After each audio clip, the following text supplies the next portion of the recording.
नमस्कार विद्यार्थी मित्रांनो, नोकरीची संधी या चॅनलमध्ये मी अभिषेक आपलं सहर्ष स्वागत करत आहे. विद्यार्थी मित्रांनो, आजच्या व्हिडिओमध्ये आपण नॅशनल ॲल्युमिनियम कंपनी लिमिटेड याच्यामध्ये निघालेल्या विविध पदांच्या व्हॅकन्सीबद्दल माहिती पाहणार आहोत. तर याच्यामध्ये बघा विद्यार्थी मित्रांनो, या ठिकाणी जाहिरात क्रमांक दिलेला आहे, तो म्हणजे 122, 402 आणि 14.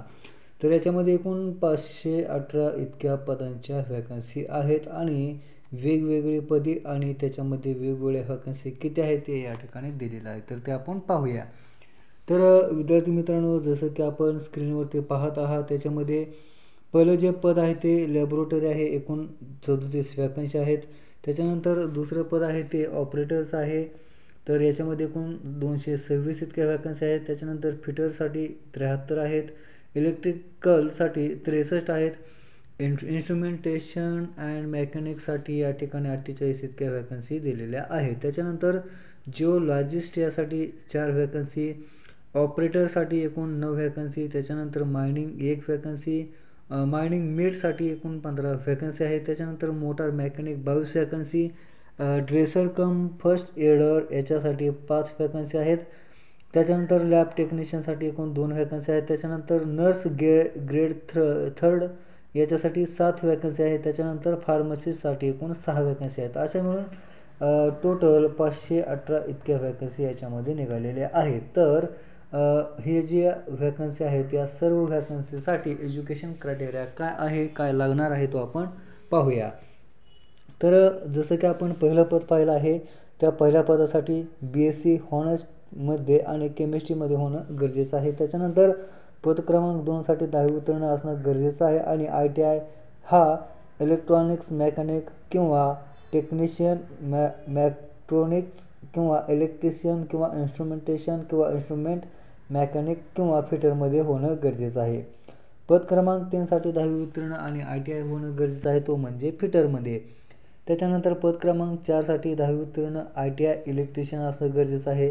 पद क्रमांक 5साठी 10वी उत्तीर्ण आणि ITI इन्स्ट्रुमेंटेशन, इन्स्ट्रुमेंट मेकॅनिक याच्यामध्ये उत्तीर्ण होणं गरजेचं आहे. त्याच्यानंतर पद क्रमांक 6साठी BSc जिओलॉजीमध्ये होणं गरजेचं आहे.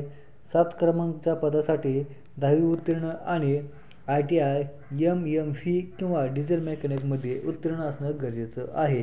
सोबत अवजड वाहन चालक परवाना असणं गरजेचं आहे. त्याच्यानंतर पद क्रमांक 8साठी मायनिंग इंजिनिअरिंगमध्ये डिप्लोमा आणि मायनिंग फोरमन प्रमाणपत्र असणं गरजेचं आहे.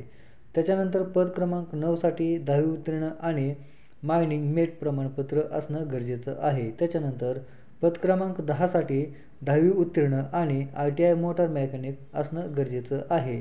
त्याच्यानंतर पद क्रमांक 11साठी 10वी उत्तीर्ण आणि प्रथमोपचार प्रमाणपत्र आणि 2 वर्षाचा अनुभव असणं गरजेचं आहे. त्याच्यानंतर पुढील जे पद आहे ते 12 क्रमांकाचं, त्याच्यासाठी 10वी किंवा 12वी उत्तीर्ण आणि लॅब टेक्निशियनचा डिप्लोमा होणं गरजेचं आहे. सोबत 1 वर्षाचा अनुभवसुद्धा असणं गरजेचं आहे. त्याच्यानंतर पद क्रमांक 13साठी 10वी किंवा 12वी प्लस GNM किंवा BSc नर्सिंग किंवा नर्सिंगमध्ये डिप्लोमा आणि 1 वर्षाचा अनुभव असणं गरजेचं आहे. त्याच्यानंतर पद क्रमांक 14साठी 10वी 12वी उत्तीर्ण आणि त्याच्यासोबत D फार्मसी व 2 वर्षाचा अनुभवसुद्धा असणं गरजेचं आहे. तर विद्यार्थी मित्रांनो, ही जी पदे आहेत त्या वेगवेगळ्या पदांसाठी वयाची जी पात्रता आहे किंवा वयाची जी अट आहे ती वेगवेगळी असणार आहे. त्याच्यामध्ये बघा 21 जानेवारी 2025 रोजी ज्या कॅटेगरी आहेत जसं की SC आणि ST कॅटेगरीला 5 वर्षाची सवलत देण्यात आलेली आहे आणि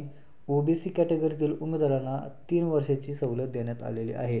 तर पद क्रमांक 1 ते 7 आणि 9 आणि 10 याच्यासाठी 18 ते 27 वर्षाच्या दरम्यान वय असणं गरजेचं आहे.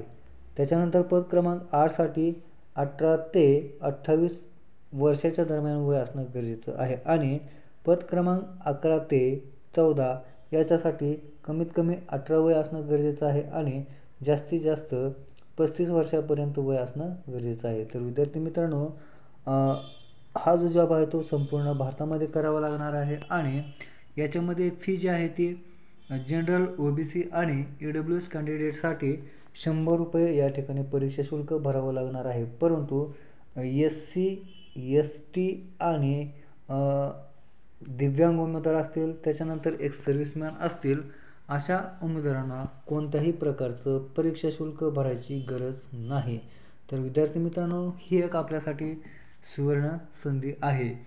तर विद्यार्थी मित्रांनो, आपल्याला आपला व्हिडिओ कसा वाटला हे आपल्या कमेंट बॉक्समध्ये नक्की कळवा. सोबत आपला चॅनल सबस्क्राईब करा. आपला चॅनल आपल्या जास्तीत जास्त मित्रांपर्यंत शेअर करा, जेणेकरून त्यांना अशाच प्रकारचे नवनवीन अपडेट भेटत राहतील. भेटूया अशाच प्रकारच्या पुढील व्हिडिओमध्ये. तोपर्यंत जय हिंद, जय महाराष्ट्र.